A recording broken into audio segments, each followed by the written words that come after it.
Hey friends, welcome to the Raising Boys and Girls podcast. I'm Sissy Goff. And I'm David Thomas. And I'm Melissa Trevathan. And we're so glad you've joined us for this conversation.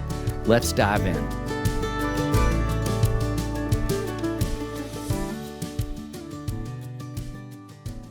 Hey, David Thomas. Hey, Sissy Goff. I'm so excited to do part 2 of our college-age kids, and I'm excited to hear what Melissa has to say about them, too. I can't wait. It's going to be a fun ending of this episode. Yes, it will. It's been so much fun to talk about kids in this stage. I agree. And as we record this, you are about to be with a whole lot of them. Oh, I am. Over the summer. It makes me excited for those kids, thinking about all the growth that we've been discussing happens in these years, and even I'm about to talk about uniquely in those kind of spaces. Yes, I love that. And as we think about what they need, who they are seems easier because what they need feels hard to know and to navigate. Both things. I asked some really wise friends. You did? Including your wife. She is so wise. She is so wise. I can't wait to hear what feedback you got. Well, I got great feedback. It was really fun. And I think it was really fun to ask. I texted a bunch of friends, but I was with one friend in person. And even for them to step back and think about it, which maybe is a fun place to start. Y'all, before you listen to this episode, write down 3 things you think your kids at this age need. What a great challenge. And then we'll throw out, we bet you're right, because you hear us say it all the time, trust your gut. Yes. You know your kids more than anybody else. And we'll throw out 3 more things for girls and for guys. How about that? I love that plan. And then for those of you who are just starting this episode, hang on till the end, because we're going to have a conversation that you don't even fully know about that I think could not be any more important in this day and time about girls and guys and their relationships with each other. So hang on till the end. Hang on till the end. Okay, let's start with boys. What do they need? 3 things. Tell me. Okay, I'd say 3 things they need, and you set the stage for this beautifully at the end of our conversation about who they are. I think they need training ground. I have long believed that I think the summers of the college years are every bit as important as what happens in the academic year. I really do. I think there is as much learning and growth in those few months as in the 9 months that came before.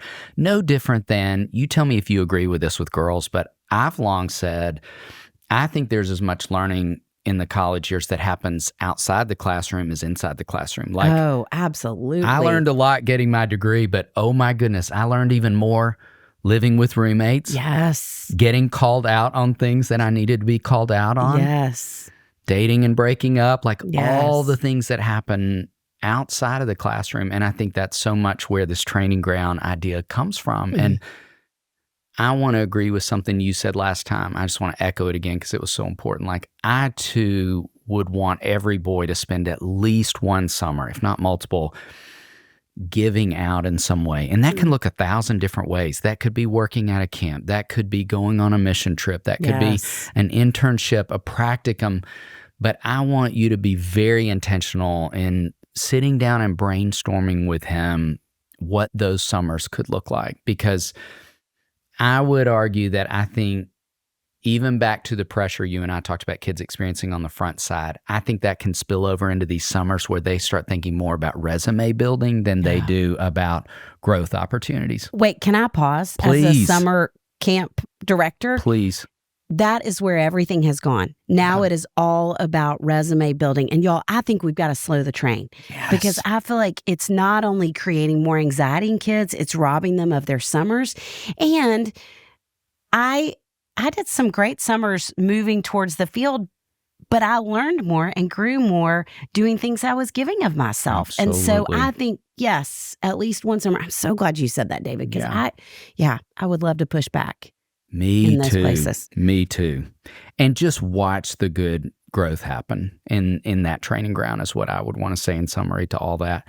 I think boys also need reduced support. And I want to talk about it in 3 ways. I think they need reduced physical support, emotional support, and financial support. Oh, that's a good one. And that can be some tricky territory. But that physical support is Everything from he really needs to be doing his own laundry at that point, preparing his own meals, going to the grocery store, like all those things that we know he's going to have to do on his own in the next season that are just easy to slide back into doing, that don't create enough opportunity for practice in those spaces. And I think emotional support, we talked about this last time, where I'm not problem solving for him, but I'm being a sounding board for him to problem solve for himself. And then I think financial support, figuring out how do we slowly start to hand more things over to him so that he is developing the skills to save, steward, spend money wisely, because that's not something kids just wake up knowing how to do. And the hope would be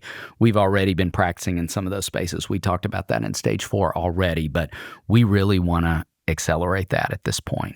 And think about what resources we want to pull in, whether that's having them take a financial peace class, engaging some of our dear friend Rachel Cruz's great resources, just so they're developing those needed and foundational skills.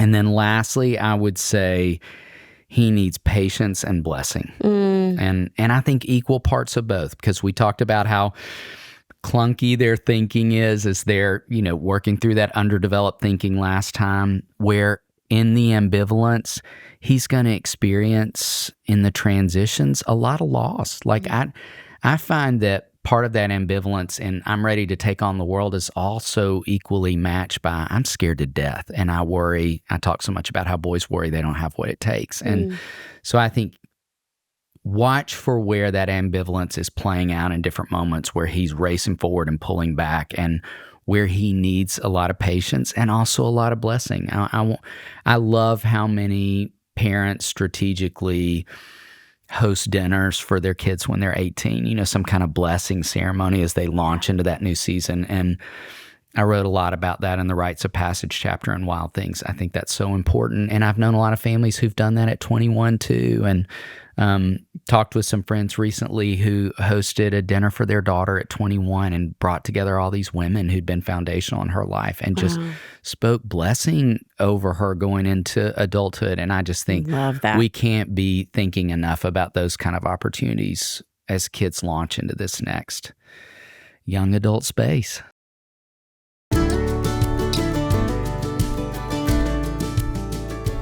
Okay.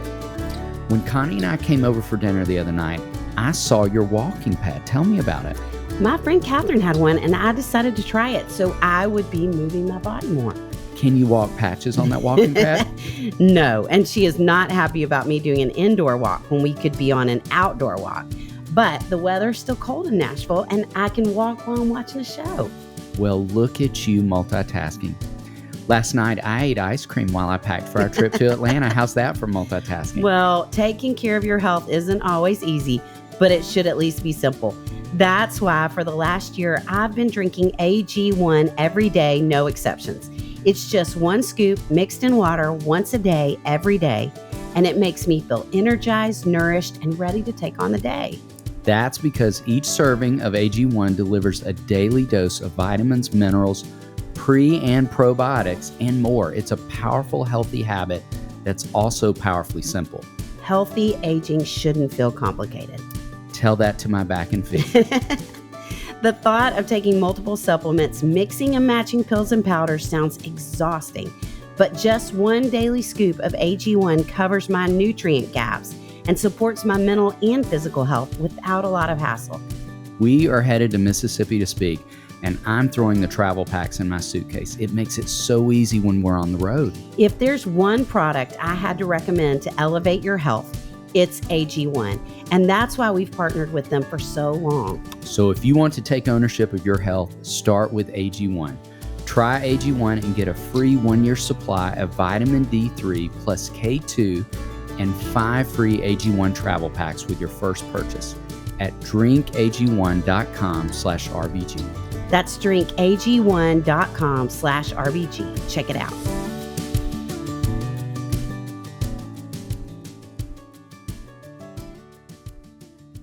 So what would you say about girls? Very similar things. And the first phrase is something that a friend said that I loved what she said. She said, I think they need scaffolded independence. What a great way to say love that. I know. I thought the same. And it's funny.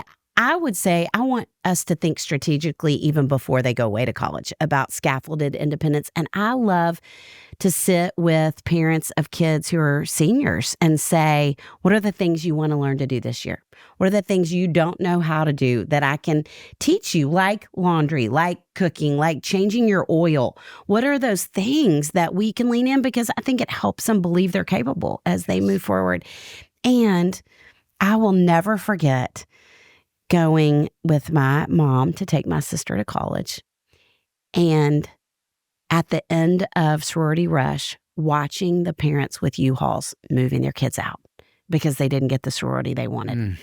That doesn't look like scaffolded independence. That looks like surrounded rescuing to me. Yes. And that is not what they need. They need us to help set them up to know they can do hard things, that we put those things in place and we remind them of that. I was doing some research this morning about mental health among college kids.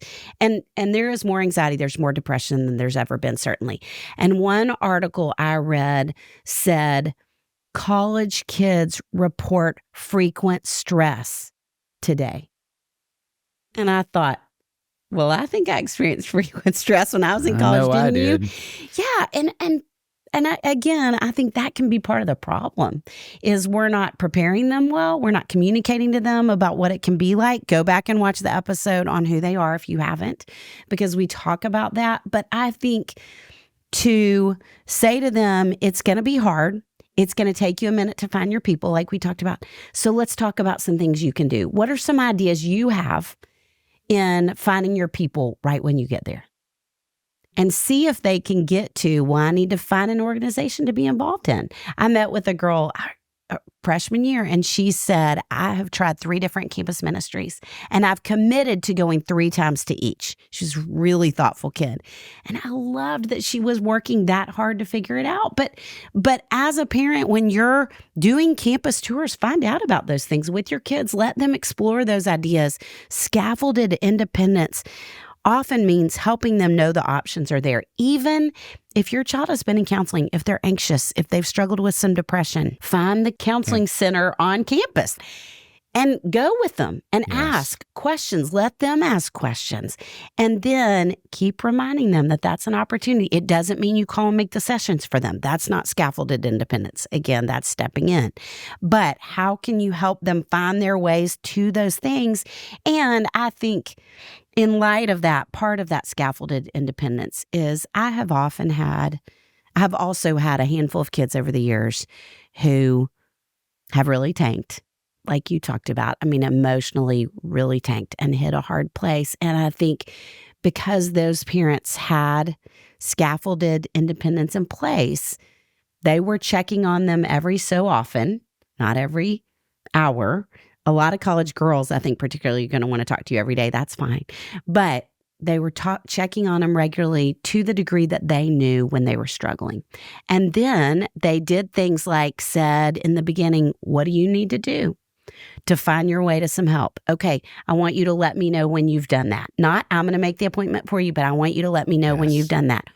And I know another family who she just couldn't get herself there. And then the parents called somebody they knew on campus to go check on her. Again, didn't drive there yet. And then third, for this family, they ended up having to drive there and bring her home because she was really struggling. But to me, that is scaffolded independence. I'm going to put things in place to trust you to do the work first, and then I'm going to step in if you can't, just like we've hopefully been doing all along the way. So number 1, scaffolded independence with accountability. Number 2, other voices. And it's funny, that's one of the things every person I talked to about this age of girl talked about. And I think part of potentially why every parent talked about it was because it's hard. And there are grown-ups that step into their lives in a season that were not there in the everyday. And that could be a coach, that could be a teacher, that could be a parent that they babysit for. It could be a campus minister, anything like that. But we want those other voices for them. They're so important for kids. I can sure think of the people that invested me in that window. And I learned and grew so much, and I needed voices that were different. And one of my wise friends said, when all that's happening, we need to not take things so personally. It's not a rejection of us.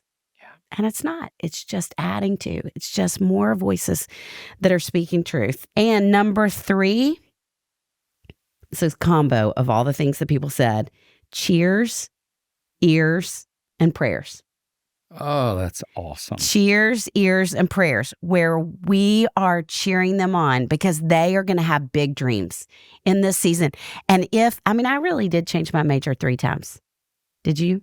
Oh, I've lost count with how many I changed mine. And I think my parents are excited for me every single time. Sure. And so how do we cheer them on with the big dreams? We listen. We don't correct them.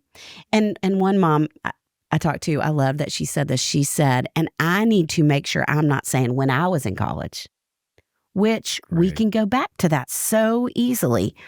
And the ears is listening. Another friend said, give advice when asked and hold our tongues when not. And then cheers, ears, and prayer. I want us to be praying for them often, every time you think about them, and then for them to know that's what you're doing. And this one really wise mom said, it is so fun to pray for my daughter and sit back and watch God work in her life. Trusting that she's listening to God and following him takes faith on my part, but he has never let me down. He loves her even more than I do, and he's got her. It's fun to watch God at work in the bigger picture of her story. That beautiful. Wow. You can probably guess what mom said that. I think I could. Love those words. And it's exquisite. And sometimes they might not be following God right now. And then we continue to pray like crazy, and we ask good questions, and we listen, and we still cheer them on. Yes. Because if that becomes the thing we're talking about the most, they will often shut down and not talk to us. So cheers, ears, and prayers. I love that. Okay. Can our takeaway be together on this one? Yes. Let's talk about dating. Let's do. Because I think I don't think that's ever been harder in the lives of kids through high school and college. And I need to understand what's going on with these boys. Yes. Because I have so many girls who were never asked out in high school, which I think is only contributing to some of the confusion that's rampant right now, and who never even have a date in college. And I think often those girls think something's wrong with them. And we have a friend recently who said her daughter was struggling with wanting validation from boys. And one of my first responses was, everything I've learned from you, that is, they are behind.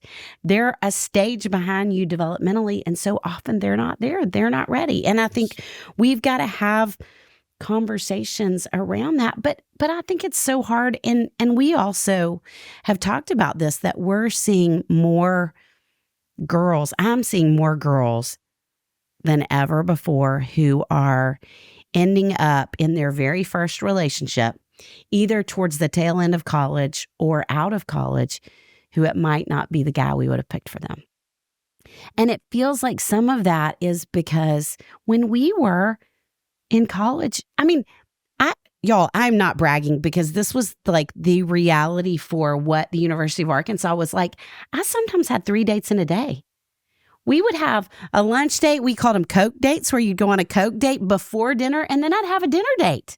I got to be around so many different guys and see what I was attracted to, what I was drawn to, what was good in terms of what kind of guy that I wanted. And by the way, y'all, I'm single, if you don't know that. And I think so many girls feel this panic about that as well. And so I'm going to sidetrack about that for just a second, because I want us to talk about that with girls too, because I think that's part of sometimes even the dating guys that aren't great, is they think, I don't want to be alone. And you all, I don't think I've ever said this on the podcast. I would never have guessed that I would be single and not have children. And I'm so grateful there's been a lot of grief along the way. And I believe I'm living in God's calling for me. And I'm so grateful at the opportunities that I have had in my life, the places He has used me, that I can look back and say, all my life He's been faithful, and there's so much good. And so I want girls to know, even if they're not with someone, they're okay. Even if it takes a long time, they're okay. And that whatever that looks like. Now, I wouldn't have wanted someone to say at 22, you're never going to get married, because I would have probably tanked. But to say God has His good, your good in His mind and heart. And that's what will take place all along the way. He knows what you need at every stage of your life. And I think for us to say that you're okay where you are, and these boys are behind, I think is really an important conversation to have.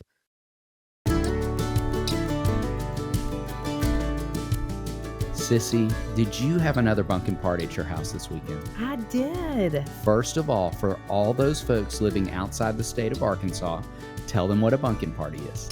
A bunkin' party growing up in Arkansas was what we called a sleepover, but a bunkin' party is a much cuter way to name it. And so I think it should all be bunkin' parties from now on. What did you all do at the bunkin' party? There is very little we did not do. We started out with burgers and bowling. Where did you go? We picked up burgers, and the bowling happened at my house. Have you installed a bowling alley at your house? No, but thanks to KiwiCo we built an armadillo bowling set. How much do we love KiwiCo? I can't describe how much I love KiwiCo. Henry and I just ordered the veterinarian starter kit. I'm hoping it will jumpstart his career so I can get a discount on vet visits in the future for Patches. That is brilliant. Whit loves the push and go walker wagon. He and Patches are quite the parade around my house. I need to see that parade. I just ordered the fort builders kit, and I think the boys are going to lose their minds. I would lose my mind with that. And KiwiCo delivers seriously fun learning for kids of all ages through hands-on projects and activities. Each month, kids receive crates packed with engaging hands-on activities designed to introduce them to exciting science, technology, and art concepts. There's always something new for kids to discover, like engineering robots or learning about the science of ice cream. I would love to know more about the science of ice cream.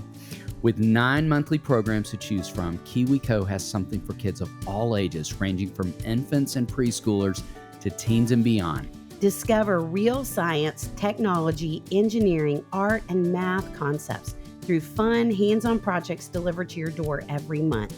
Each crate is designed by real experts and tested by kids to ensure that every experience is age-appropriate, engaging, and seriously fun. Crates come with everything needed for kids to build, including materials and instructions. You'll be surprised at how high quality the materials are, too.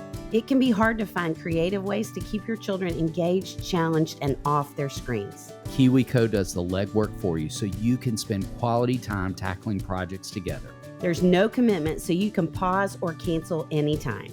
Cultivate your child's natural curiosity while encouraging them to be an innovator and creative thinker. The best part? Watching their creative confidence grow as they tackle different challenges. The moment of pride and accomplishment at the end of a KiwiCo project sparks creative confidence for ongoing tinkering and experimentation.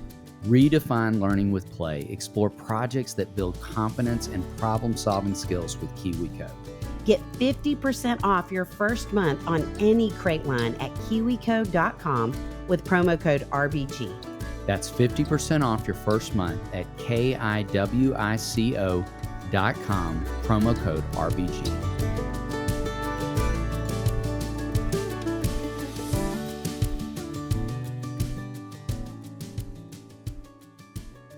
I'm so thankful you are talking about this.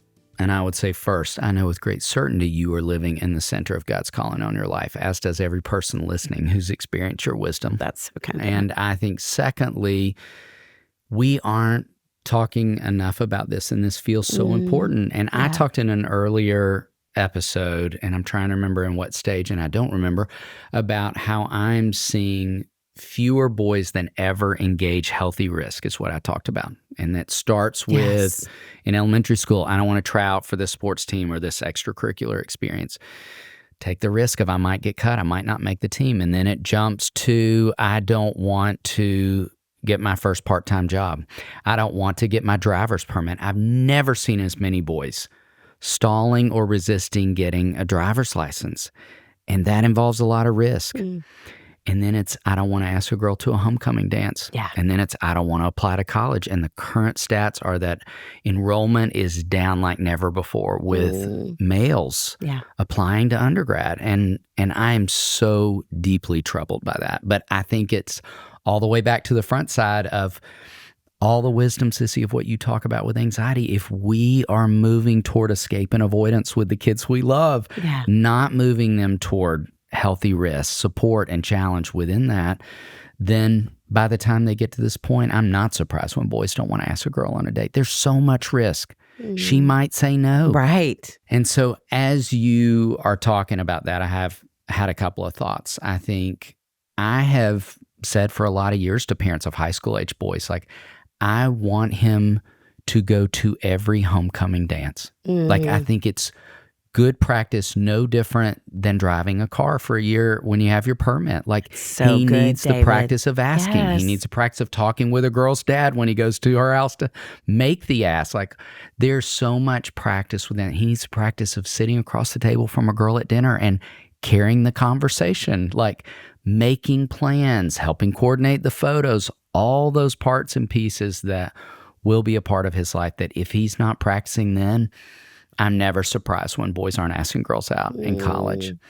Secondly, I want to say I have all kinds of concerns about the amount of time that boys are spending gaming with a headset on and calling that relationship. And hear me say very clearly, I'm fine with boys having that experience with good, healthy limits, but I think it's becoming the primary context for relationship for a lot of boys that they're carrying into college. And again, not reading the 70 to 80% of all communication, which is nonverbal, which makes asking a girl out on a date feel that much scarier because I don't have all these skills in place. And so all of that feels important to acknowledge alongside your wisdom of he's behind. And I remember when I was doing the research for stage 5 in the book and finding that a lot of girls will end up in relationship with guys who are 2 to 3 years older chronologically because emotionally they're probably more on par. Right. And it makes so much sense, doesn't it? As we talk about this spread of what's going on developmentally for kids at this point. But I'm really thankful we're having this conversation. Well, I want to add a couple more things to it practically. Please do. I mean, for the girls, I love what you're saying about he should be asking girls to homecoming. And I want girls to go. I have so many girls who will try and go out of town so they don't have to say yes. So they don't have to go and have the same awkward conversation across the dinner table.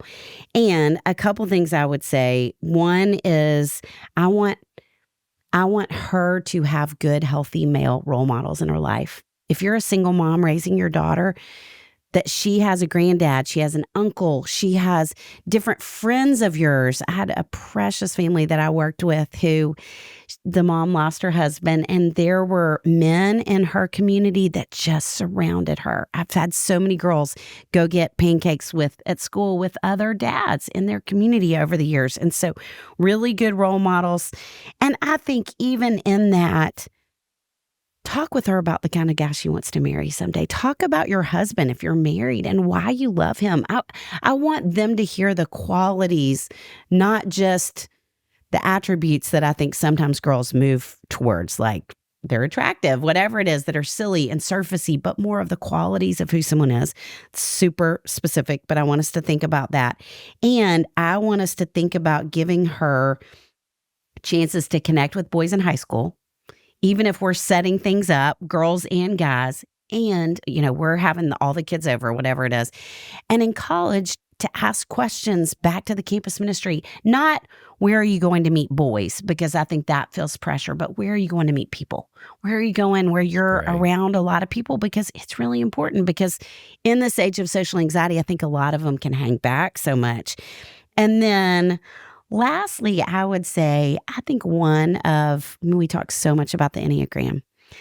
I think the Enneagram is a great tool for any of us, young adults, maybe in particular, that helps develop more discernment. as far as understanding. I wish I'd had the Enneagram when I was dating in college to know, too. Okay, I can think about a guy that I dated as a young adult who I think was a 1. And now when I think back, now that I'm thinking about it, I can think about a guy who was a 2. And I can think back to comments they made to me that made me feel not uncomfortable in a scary way, but demeaned or something like that I think was more about them and their issues than it was about me, but I didn't understand back then. And we don't think the Enneagram's the end-all be-all, but we think it is an amazing tool for any of us to develop understanding and discernment. And so that can be a great place to lean in with kids as they're starting to date of, what have you noticed? What do you think are the strengths and the weaknesses of that number? If you think, take the Enneagram with him or with her, that'd be really fun. I have so many girls who love to do that with guys that they're dating. They'll introduce it to them. Just can be a helpful place for them to develop more awareness, more discernment as they're moving forward. I love that. Anything else you'd add? Can I throw out a couple more Please. practicals? Yes. So we have not, in our last conversation about who they are or in this conversation about what they need, talked about substance use, which feels so important, obviously, when we're talking about college kids. And we didn't purposefully, because we did a deep dive into that in our podcast episode with Jessica Leahy, who wrote an amazing book called The Addiction Inoculation. And she has an entire chapter on talking with college-age kids about substances. She even has a list of schools where there's greater vulnerability for substance use and abuse. And so we would strongly recommend you go back and check out that episode. Yes. We also have an episode with a great and wise man named David McGee that we're really excited about. So would encourage you to check out that episode as well. And then a couple other practicals that I'd love to throw into the mix that we talked about before is that I think on behalf of the amazing girls we love, it could be a helpful practice for you to watch a documentary with your daughter called The Hunting Ground. I've never seen it. I made my daughter watch that documentary before she went to school, and it's all about sexual violence on college campuses.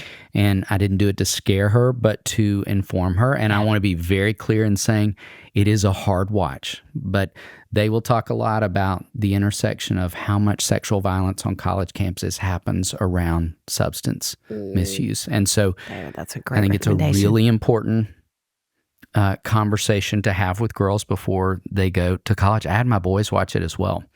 Wow. And within that, required my daughter to take a self-defense class too, which Way to go, which we already talked about with so adolescent important. girls. So if you've not heard Sissy say it before, we're echoing that recommendation again.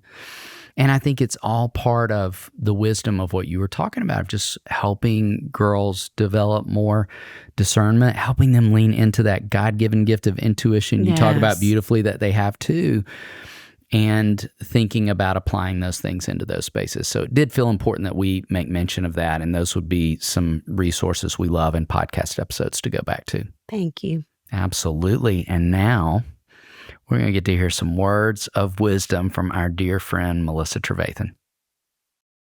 Often when you walk into the yellow house where Daystar lives, you will smell something so wonderful coming from our kitchen.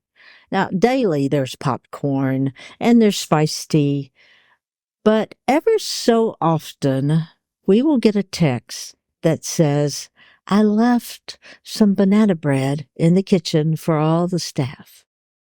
Or I decided to make some soup, and you smell it, and your mouth starts to water. But when you walk into the kitchen, when you lay your eyes on it, it is like, oh, and it's always there by a little sign that has staff. You hear about it, you see it, you smell it, but if that's where you stop short, you miss the very best experience. And you know what I'm talking about. It's just so simple. And I guess it's why so often in the scripture it talks about tasting. Psalm 34:8 says, taste and see. Not just see that the Lord is good, Blessed is the one who takes refuge in him. Open your mouth and taste that soup. Open your mouth and taste that bite that you cut off. Open your eyes and see how good God is. Taste and see. So the first thing that I would say that stage 5 kids need is to experience truth. Not just see, not just hear teaching, not just hear your words of wisdom, but it's to taste it, to experience truth. Taste in the Bible is used literally many times, but it's also used figuratively. It means it's a sense of experiencing something, to see how good it is. In Psalm 119, 103, how sweet are your words to my taste, sweeter than honey to my mouth. And in the Message, it says, your words are so choice, so tasty. I prefer them to the best home cooking. To taste, to experience something. And that's really what I'm wanting to say about stage 5 kids and what they need to experience truth. Not just hear about it, not just be reminded over and over again by very wise parents, I'm sure, but to experience themselves. David just talked about the experiencing during the summer. Sissy just said, all my life, he has been faithful. Both are talking about the experience that they have had, tasting truth, experiencing truth. Now, what does that mean? What does that look like? It's used figuratively there. But how do you do that? How does a 20-something, or how do any of us experience truth? Kevin Queens, a minister at Crosspoint Church here in Nashville, talked about gratitude. And I realized as I was listening to him, that is one way to experience truth. It's doing something. It is actually experiencing, opening your mouth and tasting of the goodness of God through gratitude. And he said, gratitude is a powerful weapon against entitlement, selfishness. I love that because we can try so hard not to be selfish. Stage 5 kids can try so hard not to have a sense of entitlement, and you can tell them how wrong it is. But there is the power of gratitude. Having gratitude is a weapon against that. So when I say experience truth, gratitude is one way to experience truth. Another way is worship. Eugene Peterson says in his book, A Long Obedience in the Same Direction, worship is an act that develops feelings for God. It's not having a feeling and then worshiping. So first, what stage 5 young adults need is to experience truth. And gratitude is one way to experience, to actually taste, to experience truth. Worship is a way to experience truth. So along with experiencing truth, there's something else that I have seen, especially in the summer when we have college kids who are on our staff at Hopetown. They have a shared sense of purpose, which really I think is what equals to friendship. They share a sense of purpose. I watch them become closer to each other, all from different schools so often. Many of them that didn't know each other before they came. They begin to be in relationship. I also watch in between camp when the kids are not there and we're just resting and eating and playing on the lake. It's so much fun. It's a great time. But I can see that what really brings them together into a closeness is when they have a purpose, when they are moving towards something together. I know a lot of kids at this age have such longings for friendship, to be close. And that, again, as we've said so often, is a longing that God has put within us. Here's a quote, again, by Eugene Peterson about friendship and how important it is. He says, like the sacramental use of water and bread and wine, friendship takes what's common in human experience and turns it into something holy. That's what I'm talking about. And that's what I believe that this age group really, really needs during this time in their lives is a shared sense of purpose. I want to do something. And when they share a mission or helping someone, there is a sense of purpose. And they begin to, without even trying, they begin to develop relationship. So, again, what do they need? Experience truth. And then second, shared sense of purpose, of doing something together. And from that, they develop friends, which is a deep longing. But it comes from that experience again. And just going back to the first verse that I talked about, oh, taste. And even though this is so simple, I think we miss it so often. What it means to experience, to actually taste. And I think that is in the scriptures so much, what it means to taste and see, to experience truth, and to share a sense of purpose. Thank you.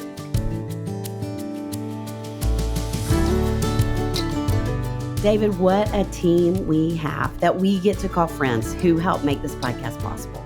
Amanda Young, our operations manager. Chris Starrett, our engineer and producer. Our management team at KCH. And we are thrilled to be a part of the That Sounds Fun network. Our music was created by the insanely talented Dave Haywood of Lady A.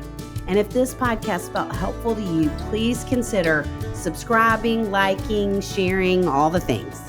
We are grateful for you and cheering you on always.